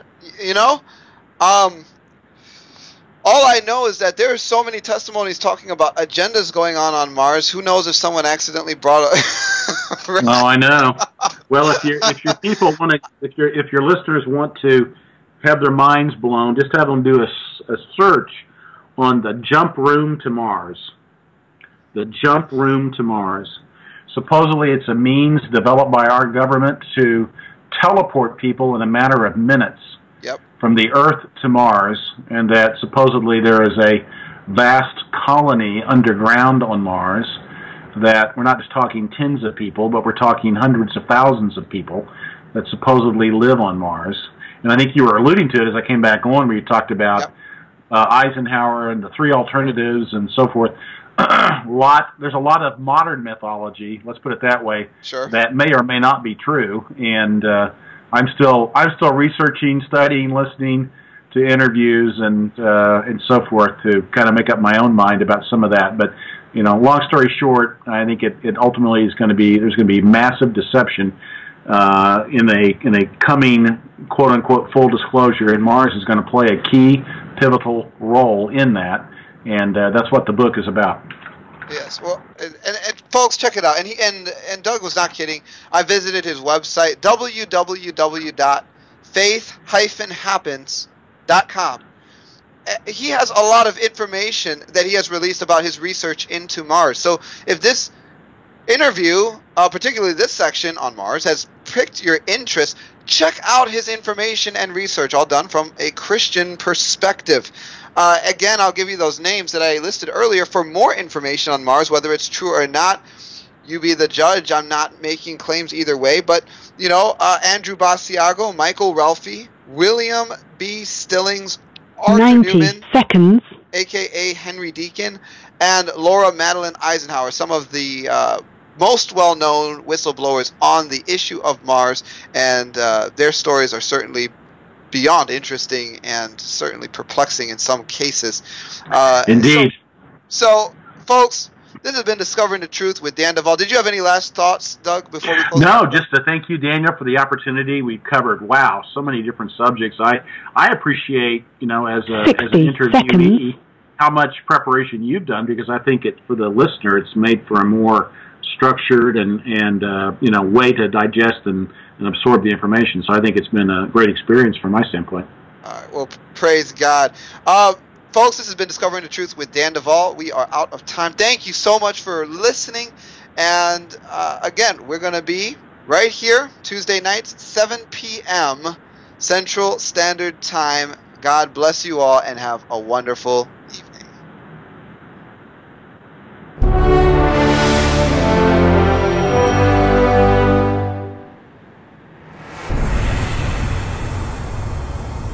Thank you for using Blog Talk Radio. Goodbye.